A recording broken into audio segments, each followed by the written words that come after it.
Hi, this is Michael Adams for CEORoaster and Stock Telegraph. And as you know, I'm always looking for new companies. There's something fresh that I can bring to my audience for the German market, but partially also in North America.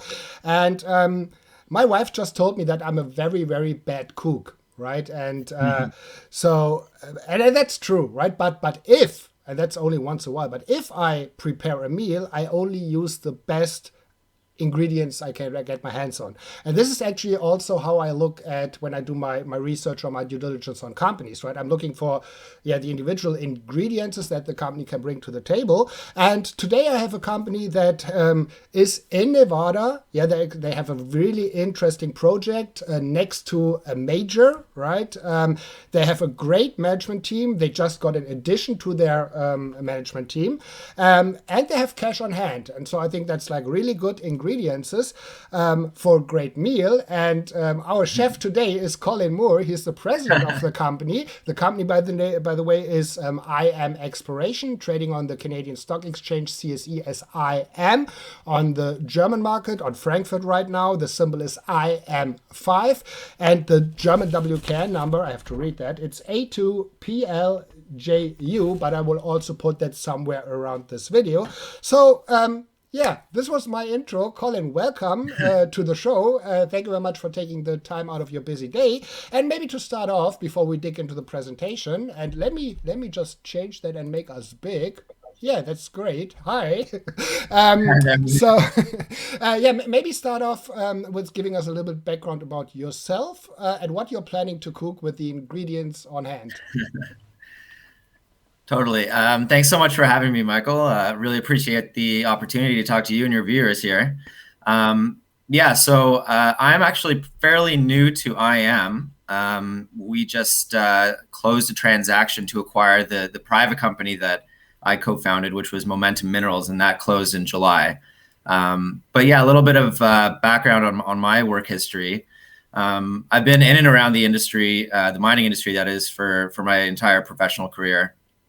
Started out in mining engineering originally, before transitioning to corporate finance.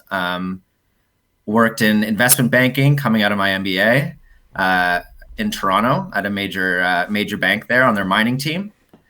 Did that for a few years, and then kind of in the mid 2010s, I transitioned over to private equity. Okay. And there I worked for two of the largest mining-focused private equity funds here in Canada.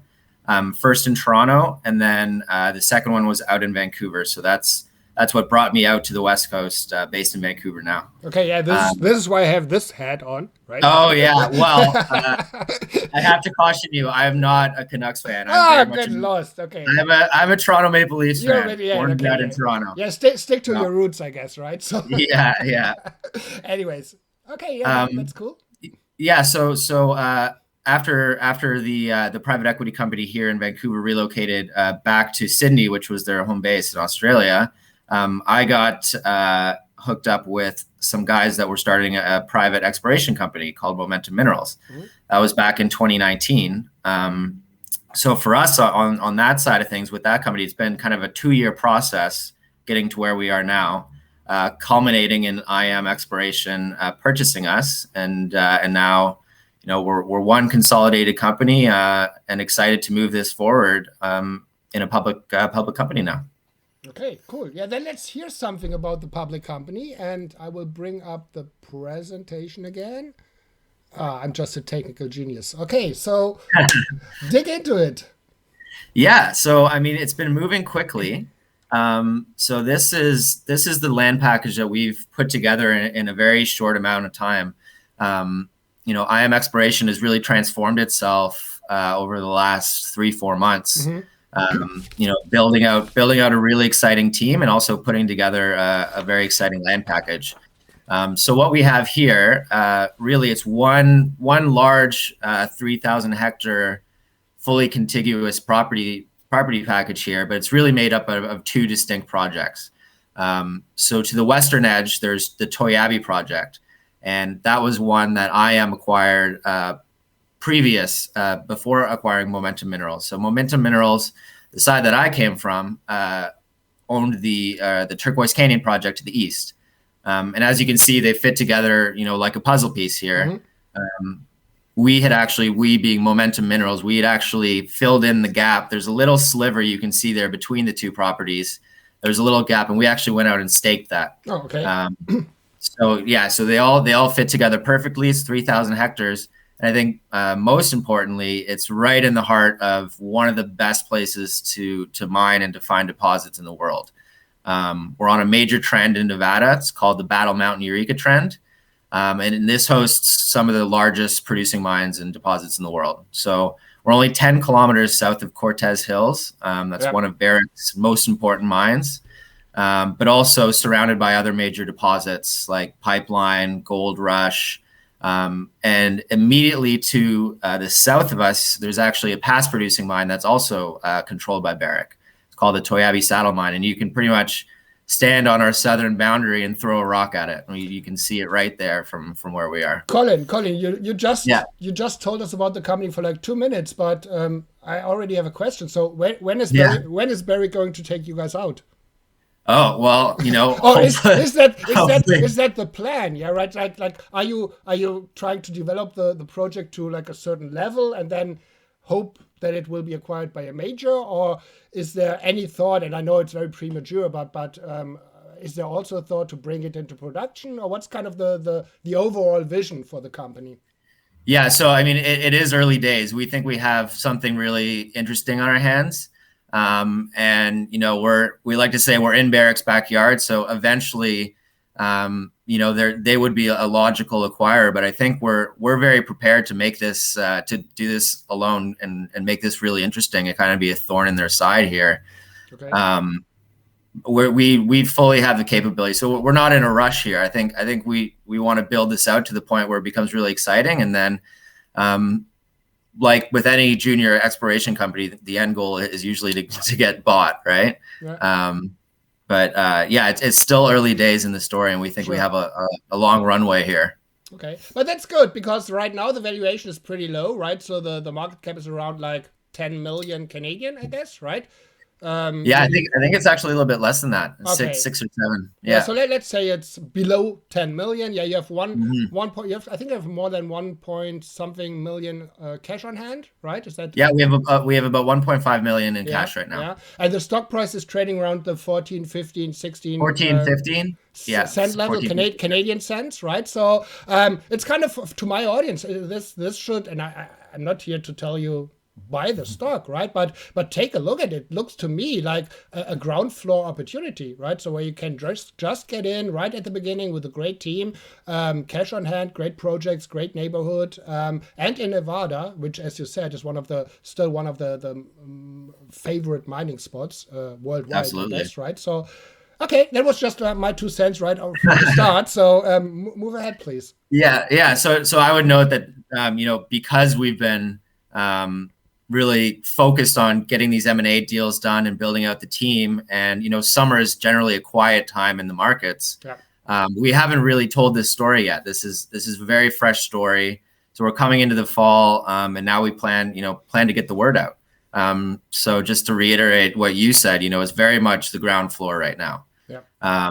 One other thing I would mention, just on the projects while we're on this slide, the Toyabe project has seen past drilling from other operators. The Turquoise Canyon project has not ever seen a drill hole into it. So that's really the blue sky opportunity here. Okay. And the Toyabe project does have a historic resource, 173,000 ounces of gold at 1.2 grams per ton. That is what's called a historic resource. So I would caution you and caution your viewers that for 43101 standards here in Canada, it's not considered current. Yep. But there was a technical report in 2009 that had that. Okay. But now that we're talking about that, the one has a historic resource and the other project has not seen any drill rigs at all. So what is your work program for, let's say, the remainder of this year, or even, because we're already in the second half, maybe even an outlook into 2022? What's the work program? Yeah. Well, so we're fairly busy right now down in site. We actually have 3 different programs going on right now. Mm-hmm. So there's a lot. There's a bunch of slides later on in the presentation that go over that. Okay. So maybe we'll definitely get into that in a little bit here. Okay, cool. So one of the most important things we've been doing here is building out what I consider, a very competent team here in the span of not a whole lot of time. We've been announcing a lot of new additions here. So Raymond is our CEO. So he was president and CEO, and after I joined, I became president. He remained CEO. Mm-hmm. So he's a capital markets expert. He lives down in Panama. He's involved in a bunch of different industries, but invests as a kind of a merchant bank, sets up companies and takes them public. So very much capital markets expert. Myself, you got my background there. Yep. Robert Harrison's our CFO, another very experienced guy. And David Browning is our man in the ground in Nevada. He's the VP of exploration. So, very competent geologist, a lot of experience in Nevada and around the world. And he manages our day-to-day, at site. And when we need to go to, the Bureau of Land Management in Nevada, their offices, if he wants to go to our core facility. So it's really good to have someone down on site. Yeah, exactly. And then on the director's side, very, very experienced, multi-talented people. Mark Monahan, 30 years as an investment banker, an advisor. Great kind of experienced man leading it as chairman. We just announced David Kelly. He just joined this week. Actually, we announced him.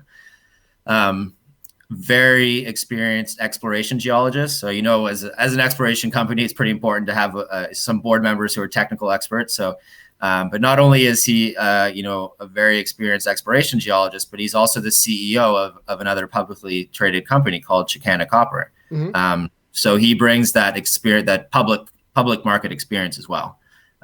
Warren Beal is a lawyer, a securities lawyer, and he's the general counsel for another publicly traded royalty company called Mavericks Metals. That's been a huge success story.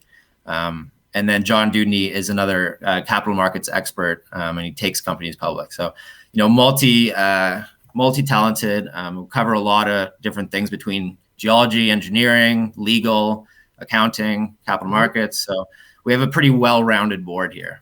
Okay. And then to back up our VP of exploration, we've added a bunch of very, very experienced, these guys combined have over 100 years of experience in the field. These are our technical advisory committee members. We just announced Richard Bedell not too long ago. He's a bit of a legend in Nevada, responsible for one of the most important discoveries over the last 20 years, being Long Canyon. That project eventually sold to Newmont for $2.3 billion. And Dr. Chris Osterman has a long history with the Turquoise Canyon project. He actually used to own it in an old company called Sundance. Oh, okay. So when he saw that we were putting together this land package, he got pretty excited that he was going to have another chance to be involved with this project. Alan Carter, another exploration geologist, but also CEO of a public company and chairman of another public company. So just a wealth of experience. And Antonio was actually a co-founder of Momentum with me, and he's a resource geologist. He's been very helpful, with all the data that we've accumulated. Mm-hmm. ESG is always important here. I would note, and I forgot to mention it when we were going over the property package, but we actually do already have drill permits. Oh, okay. Yeah. So we're when we acquired Toyabe, it came with what's called a plan of operation, which is basically drill permits. So we can drill. We could be on the ground tomorrow if we wanted. Okay. And we're actually in the process of expanding that permit because it only covered Toyabe, but we're going to be expanding that to cover Turquoise Canyon as well, so we can drill both properties. Makes sense. So, yeah. Okay. Yeah. And then since you mentioned valuation here, so this is the snapshot of what we look like right now. Mm-hmm. So despite making 2 acquisitions, we've kept the share structure very tight still. It's sub 50 million shares outstanding. So we're pretty happy about that. 1.5 million in the bank. And yeah, trading at what I consider, I like to view this as a growth story, an exploration growth story. But right now, at these prices, it's looking like a value play almost right here. Right. That's right. But you have a very prominent, at least in Germany, but also in Canada, of course, shareholder. Oh, Keith Neumeyer, yeah, founder of. So First Mining Gold. First Mining Gold is the optioner for Turquoise Canyon. So we did a deal with them. Okay. To earn into 100% of that project. So they're a shareholder. They're actually they'll be increasing because we have some share payments due to them coming up. But Keith actually also personally invested in Momentum Minerals in our team. So now when those turned into IM shares in July following transaction, and he remains very supportive of what we're doing. Wow, so, that's good. Yeah, so I like Keith. I know him personally, and a lot of German investors also know him because he's, for the last decade or so, he's coming back and forth to Germany to some of the mining shows in Munich. Yeah, so he's always available. Oh, great to have him on board, right? And can you say something? Can you say something about Starcore? How does Starcore fit into that picture? So Starcore, they used to own the option on Toyabe. So when we acquired that option from them, we gave them 4.1 million shares, which right now equates to 8.9. So that number will likely go down, if we finance in the future. But they're also very, very supportive as a large shareholder. We maintain contact with them because they do have a lot of shares. So and Mr. Edie knows how to play that game, right? So Rob, eh? Yes. Yeah, I'm doing this for 20 years, right? So I know a lot of people. yeah. Anyways, so no, that's good. Yeah, it's a tight structure, cash on hand, so a very low valuation. Yeah, this is, again, sometimes companies are being brought to the German market that already had a huge run, right? And this is, again, this is right now a ground for opportunity. As you said, it's almost a growth story with a and a value story, right? So it's both. Okay. So I don't think I need to tell you and your viewers why gold is interesting right now. I'm just going to skip over this one. I can tell you, because we will. Fiat currency is going to crash, and the only thing you will survive, you will need gold and silver. Done. Next. So, and then I'll just briefly mention, I mean, it's fairly obvious to those of us in the mining industry, but Nevada is just the best place to be. It's consistently ranked number one for investment attractiveness. The rules are very well known. They don't change. They're very mining friendly. They rely on mining for tax revenue. We're very happy to be, in what I consider the top jurisdiction in the world. Okay. Do you have any insight how the COVID situation right now is on the ground in Nevada? Is that still restricted, or if you want to go to a project? No, I mean, we haven't had any issues getting crews out to site and doing work. So I think it's starting to, I mean, knock on wood, but it's opening up. I actually haven't had a chance yet to go down to site. That's the one thing that's been holding that back. But I plan to get down to site hopefully in the fall as soon as I can. Yeah, traveling was very much restricted. Yeah, even between Canada and the United States, and it's just opening up. So, okay, cool. Yeah. So I guess just diving into, we'll keep it high level, but this is the Toyabe side. So this is what I consider the more advanced of the two assets. It does have that historic resource. You can see it's just in yellow there, kind of in the southeastern boundary. Lots of favorable structures here, gold and soil anomalies. And like I mentioned, 173,000 ounces at 1.2 in a historic resource. So I'll keep this fairly high level here, but so this goes into depth on the resource. So there's been about 370 drill holes poked into this thing over the years through a few different operators. And interestingly enough, I mean, this is what most junior companies try to do, is they're looking for really shallow, easy gold, right? So that they could do, an open pit scenario. So they've only drilled, 84% of the holes historically haven't gone past 180 meters. Wow. It was pretty interesting grade at surface. I mean, you can see some of the intervals, the drill intercepts there highlighted. fairly splashy grades, but narrower intervals. But the exciting thing for us is we noticed that when those holes did go a little bit deeper, you're seeing much wider intervals of grade, lower grade, but wider intervals. And that's, for us, testing that at depth is like the real prize, because it's disseminating. It looks like there's more widespread gold. So if we can prove up that there's a larger feeder deposit under these high grade structures near surface, then that's the real, that would be a real win for us. And that's what we plan on doing when we get drills on the ground in the spring. Okay. So that's good. So the plan is to have a drill program early next year. Correct. Okay. Yeah. Okay. So all of the, and I'll get into the work that we're doing right now, but all of that is feeding into our model so that we can have really good targets and then go drill next year, early next year. Okay. Yeah. So there's lots of target zones that we've already identified here.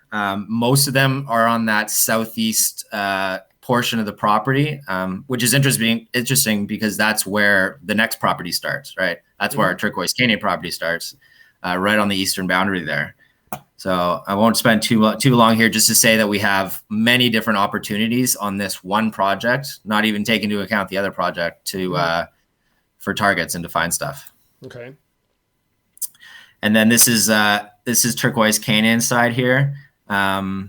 Most of the near-term targets that we've identified are right on the other side from where the resource was at Toyabe. So, it makes sense, and I'll show you some pictures that really show why these two projects do belong together. Okay. Again, with this one, also 3 target zones that we've already identified based on the gold values that we're seeing just in soil and rock grabs. So more kicks at the can here as well. Lots of different places to drill, and it's never been drilled before. So this is where we see a lot of potential value upside, because we know we have something on the west. Now, if we can show the market, this thing actually extends onto our eastern property as well, and that a maiden drill hole that's shows that would be, I think, pretty exciting for the market, more so than just doing the same, showing the same resource at the other side. Yeah, sure. Maybe I missed that, but for the two companies combined, what's the total land package size? 3,000 hectares. Oh, 3,000. Great. Yeah. Okay. Fairly sizable. Yeah. So this is, I don't want to get too technical, but you can see this is a good indication that these two projects belong together. We have this massive gravity anomaly right between them. There's faulting structures that carry, gold mineralization that go from one to the other. And as far as we know, we're the only company in modern history that has actually controlled both of these properties at the same time. So it's pretty exciting. Okay. And right now you have an option to acquire this project. Yeah, right? yeah. So we have. So what are the parameters of this option agreement? You have to do what? Yeah, I can flip to that slide right here. I'm sorry again. No, it's pretty important. So it's I don't want to be get too in depth, but basically when we acquired the option on Toyabe, we inherited Starcore's option. So they had the option. Okay. They weren't going to earn in. So instead of starting a new option, we just bought that existing option from them. Okay. So the reason why that's important is because they had already spent all the money, the expenditure requirements to earn in. So all we have left, all we have left on that one is 3 option payments. So you can see there on October 15th of each year from now until the 2023, there's 3 cash payments. And that's very reasonable, like 120K, 140K, and 400K in 2 years. And then after that, we have 100% of the project. Okay, with a 3% NSR, right? Yeah, with a 3% NSR. Okay. And then on Turquoise Canyon, so we entered in, we being the old private company I was a part of, Momentum. So we did a deal with Keith Neumeyer and First Mining Gold. So it's, this was, luckily it was right before the run up in the gold price. Okay. So we got what we consider very favorable terms here. We have to make some payments that we can make in cash or shares, and actually it's the 20th, so tomorrow is our second anniversary. Okay. So we're going to be paying them 50,000 in shares because we already had 100K that we had paid them previously. So yeah, three more remaining cash or share payments. We're going to use shares because we want to keep our cash to go on the ground. And then makes sense. The share price, is that kind of calculated on the VWAP, or what will be the valuation? It's a 30-day VWAP. Okay. Yeah. And then the other piece of the puzzle here is the work commitment. So 750,000 Canadian over 4 years. We've already spent about 400,000 of that. And we still have 2 more years after this year. Yeah. And by the time the programs are done there, it's going to be even higher. So we're probably going to have blown through the 750 spend way ahead of schedule. It's not going to take us 4 years at all. Like probably a couple drill holes, and we'll be past the 750 mark. Are you going to do diamond drilling or RC, or you don't know yet, or both, or? Well, we're in the process of figuring that out. It's likely going to be diamond because we do want to go a little bit deeper than what past operators have done. Okay. So it's likely going to be diamond drill holes. Okay. And do you have an idea what the cost per meter is? Just like a ballpark figure? Yeah, I'm ballpark about 200 per meter US. Okay. It's actually there's a lot of competition for drillers right now, but luckily we have our guy Dave down in Nevada, and he knows a lot of the drilling companies. He knows the crews, so that's going to be really helpful when we go and look at proposals for our work program. Yeah, and it's not only a shortage for the drill rigs, and drillers. It's also a shortage for the labs. So yeah, and I'm only a little bit familiar with the situation in Canada because I talked to some other companies that were waiting for like 3 months, 6 months for the results back. And then what happened was they paid extra to speed up the process, but because everyone paid extra to speed up the process, the lab made more money, but still everybody. And so it's kind of crazy. So how's the situation in Nevada or with the labs? Yeah, I mean, there's usually the busy season. So coming out of summer field seasons, the assay labs usually get pretty backed up in the fall and the winter. We're hoping if we can get in early, so in the spring, kind of like between March and June, if we can do it then we should be closer to the front of the line when we go to the assay lab. Mm-hmm.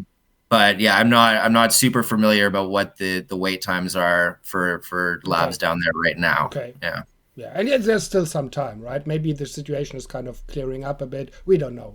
It's all kind of taking a look at the crystal. I bought that from Amazon, but it seems not to work. I don't know. But maybe you take a look into the crystal ball. Yeah. So tell me what will be besides the drill results. Is there any more M&A activities that you're going to get involved in, or? Yeah, well, we're always looking. I mean, we want to grow the company, especially as an early stage exploration company. It's always good to diversify your risk, right, and have different portfolio projects that you can work at different times, depending on, as your understanding of the property evolves through work. So yeah, we're definitely looking, and we know our technical teams evaluating several different opportunities right now. Okay, and your focus will be, of course, on precious metals. I'm just asking because there's still some graphite project in the company. So what are the plans for this project? Will it be spun out, or what's the plans? So and sorry, second part of the question is, if you are looking for M&A opportunities in the precious metal sector, will you stick to Nevada or also for other jurisdictions?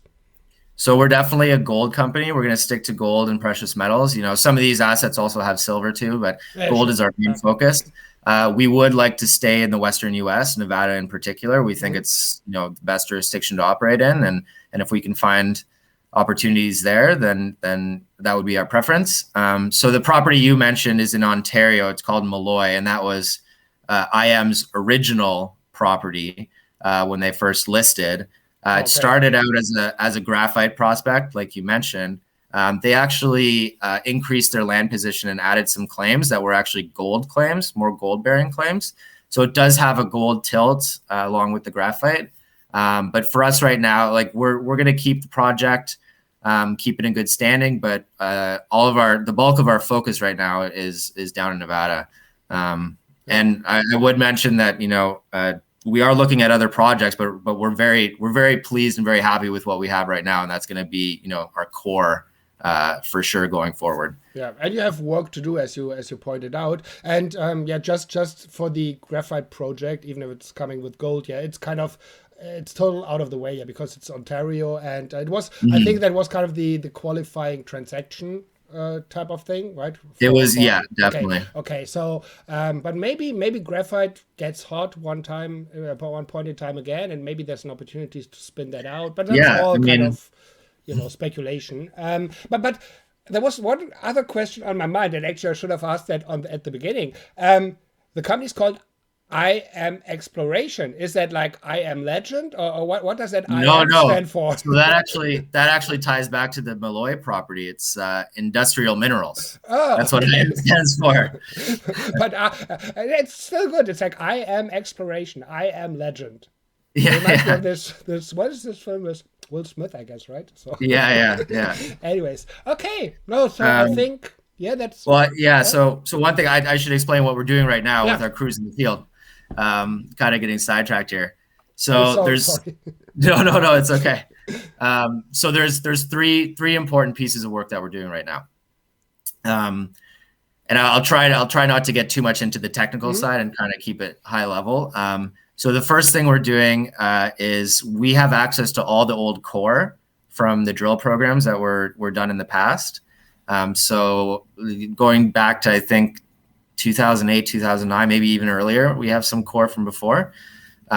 So basically what we're doing is we have the core, we have access to it. And what we're doing is we're going to use what's called hyperspectral imaging. It's a fairly cutting edge technology that a lot of the major companies are starting to use, the major mining companies.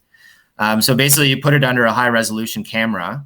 You do infrared imaging and RGB imaging, and it's much better than the naked eye in being able to detect what's actually happening underground.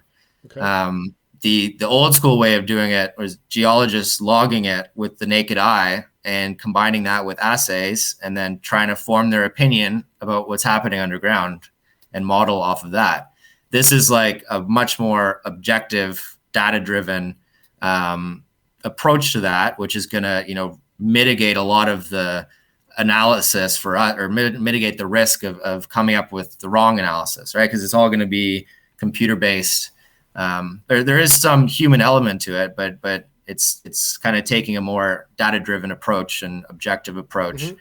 So that's the one piece that we're doing. All the old core is just sitting there and nobody's ever done this with it. So it's kind of, low-hanging fruit for us to be able to gather this wealth of information about what's happening underground. And then in combination with that, we're doing a hyperspectral analysis from the air. So a drone survey, very high resolution. They get to 2.5 meters of resolution, which is really good for a drone survey. And we're going to fly over our entire Turquoise Canyon project, because this program was designed when it was just a private company, and that's the only project we had. But we actually expanded it, so now we're going to go fly to the west as well, get Toyabe, and we're going to fly to the south over Barrick's past producing mine too. So what that's going to do is, give us the same quality of information that we're getting from underground on the core stuff, but at surface. Again, just helping us build a very robust 3D model, geological 3D model. And then we're going to use that to really hone in on the best drill targets for this upcoming drill season. Okay. Let me ask you a question. I never thought about that actually, but with a drone, are you allowed, from the legal point of view, to fly over projects that are owned by someone else?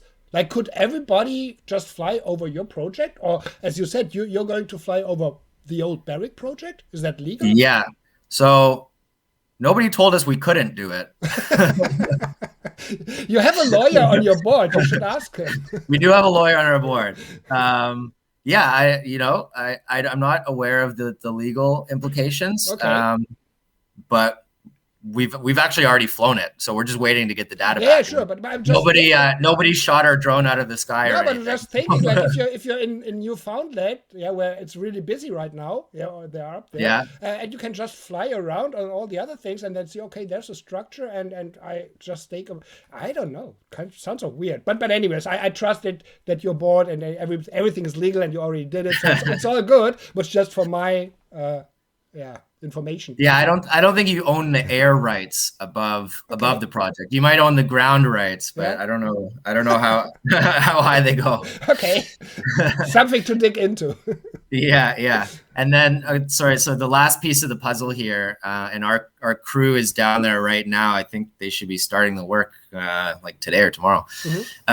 So it's called an IP survey. So basically, they line up, the IP stations. We're doing 17 kilometers of IP, and I think the most important thing here. So this program was designed by Momentum when we only had Turquoise Canyon project. So you can see those lines there in red. Those are our plans. And we actually just, when we got acquired by IM and they had Toyabe, we amended that project. So now what we're doing is you can see that one of the red lines extends all the way west. It goes over that big gravity anomaly, and it's going to go directly over the historic resource. So that's exciting because now we're going to be able to see the IP signature of that resource and compare it to all the IP signatures we're seeing at Turquoise Canyon. And if we're seeing similar signatures, that's obviously a good indication that that would be potentially a good place to drill on Turquoise Canyon. So another important piece of the puzzle, we're putting all this data. We're going to have a wealth of information coming into our hands like end of August, early September. And then we dive into the data. We get our technical committee, we get our VP of exploration, all putting their heads together and designing a very exciting drill program with some high quality targets for the spring. So that's the plan. That's what's going on right now. Okay. And you can fund all of these activities with cash on hand, or when do you assume that you need to raise more money? We had already funded all these programs. So we have, there might be a little bit more on the IP. I think we paid like 60% of it so far. But yeah, no, largely these are already all funded. So that $1.5 million would be after these programs. Oh, okay. That's good to know. Right. I thought the 1.5 will pay for this work, right? So you still have that. Yeah, but that's important. Yeah. Okay, cool. Okay. We had closer to 2 before. Okay. So that's the high level story. A lot of new team members. We're going to continue to look for talent on the technical side of things. We always have our ears to the ground on new acquisition opportunities. We're looking at that, but really, we're super excited and happy with the core property package that we put together. Great location, early days in terms of getting the story out, ground level in terms of valuation, a backstop of value with that historic resource. So, we know we're not sitting on moose pasture here, as they like to say. We actually have gold. And a lot of upside with a totally undrilled portion of the property. So there you have it. Sounds promising. Sounds promising. Okay. So just on a last question or another question, the placements you did, like the last placement, was at what price, and did it come with a warrant, or what was the terms? Yeah, so the last, I wasn't actually a part of IM when they did the last placement because it was before the Momentum acquisition. It was at 15 cents with a 25-cent warrant. Okay, so actually right where we are right now, besides the warrant. Basically, yeah, and it did. It's been a pretty rough summer for all the junior mining companies right now on the stock market. So at one point, we traded up to 30 cents, and then we're back down. We're back down to basically where they did the last financing at. Yeah. So whoever as a retail, and retail is my community, retail can get in on the same price as some of the bigger investors and institutions and some of the insiders. So that's as we said at the beginning, right? So it's right now seems to be kind of the perfect, if somebody wants to get into the story, seems to be like the perfect moment in time to do so. Right. So yeah, no, I think so. I think, and we're all hoping that going into the fall, people start to pay more attention to the mining markets, and at that point, these prices might not be available anymore. We hope. Exactly. So we're done with the presentation, right? Let me just go through that. Because here we go. That's where you can get more information. The website is IMExploration.ca, not .com. It's .ca. That's right. And then you have the phone number, which is Canadian phone number. And feel free to reach out to the company if you have any specific questions. The presentation is also available on the website, I think. Yep, I saw that somewhere. So Colin, thank you very much. I think that was a very good overview on the company. First introduction to my audience. I would kind of commit you to do a follow-up video interview when something happens. Okay, maybe even before you start drilling. Maybe later fall. If you once we have our targets. For sure. And definitely, of course, if you're going to acquire a new project, right? So so we should definitely do that. For now, it's always like, let me bring us back. Here we are. Famous last words are always for the guests, so it's for you. I'm done. I'm out. This is Colin. Famous last words, please. Oh, that's a lot of pressure, Michael. I don't know. I know. I don't know if I have any zingers for you, and I guess I hope you enjoyed the meal that I've cooked for you here. That was actually good. So thank you very much. I definitely will keep my audience informed about the developments of IMExploration. Again, it's trading on the CSE as IM, on the Frankfurt market as IM5, and the German WKN number is A2PLJU. Thank you very much, Colin. Have a great weekend. Thanks so much, Michael. Talk to you later.